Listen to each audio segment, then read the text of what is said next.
Pichen. Nayebi koza awa. Nayebi koza awa na yezo nyongo na ngai. Na yeko zo nyongo na ngai bima awa pesa nyongo na ngai. Pichen na bi fongola ndako oyo. Na bi fongola ndako oyo pesa nyongo na ngai.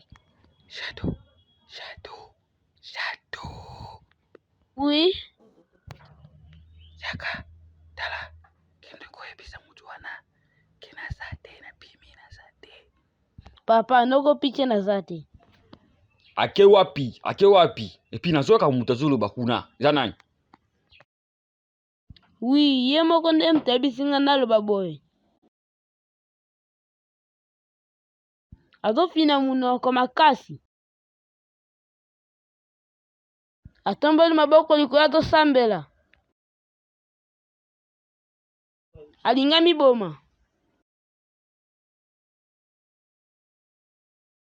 Alinga kota wese. Nado kala mikolo ebele boye. Ozomona na te ata na ndako ozotala nga tata ni lisolo nga pe sina kala sina telefone te. Nga telefone ba grâce ya komanda ya bango. Nga zala sina telefone te mikolo ebele ndeko na nga. Na sepeli vraiment komona yo. Matanya.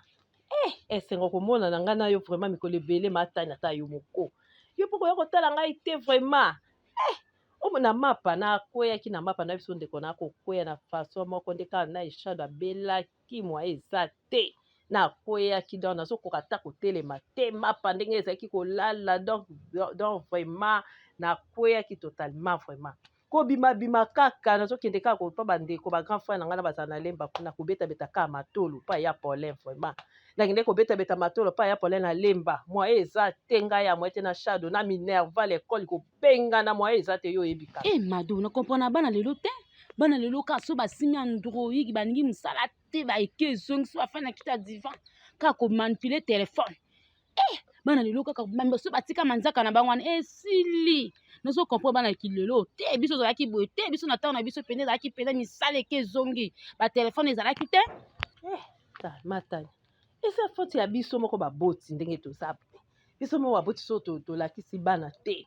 Misala mwana kozwa telefone akofina telefone na mama be ya papa eza éducation te eza mabe biso tokola bongo te eza mabe makasi mwana kofina telefone kobanda bana tongo journée mobazima nzaka te milai akofina musala kosala te omona basali ndako sali te yo fo banda koloba na ye bana lelo baza malamu te soko telemi te na éducation eza pasi ndeko na ngai. Yo Deborah mama zate aki oteka yo sala misala nga nde muna surveiller. Obeta tolo yo mukolo ayebelo tayebi kolamba ti bilamba nokutunga na nikela mukolo pardon. Yo Deborah osakana nga na obeta yo akeba nango.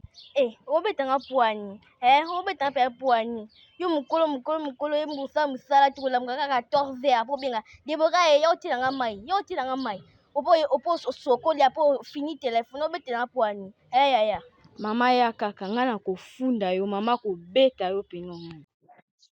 Yamado, mikolo na osa business moko efuta mabe. Leki na nga Peter, business ni na ngo ya penza. Leki na nga.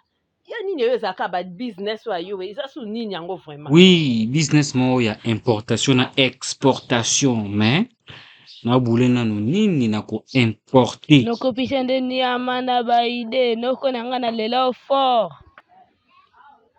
Peter, business ni susu oyo ye nango elinga lisusu ya papa.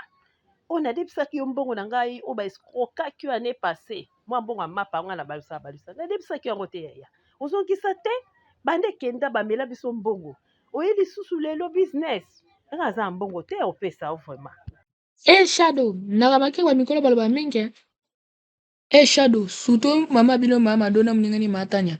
Baloba mingi lukwa bakajua Bluetooth. Samuel keba kosaka na mabiso te amuninga na yo keba na yo. Shadow limbisa pardon. Ba mama balinga ko yeba mingi. Samuel esila na ebisi yo. Tama bundi noa lokwa chambre ya mutuka. Shadow, esila sundeni. Omona dessin meto mona film meto mona video. Tam tulo kwa last coquette. Mbeba lokwa pota jambo. Yango yo grâce yo nous na téléphone ezala na ni na téléphone. Nous so jeune fille. Kaka téléphone nsala osala te. Mama na bakilelo o soza kati ya réseaux sociaux te c'est ko resista te c'est ko kufa.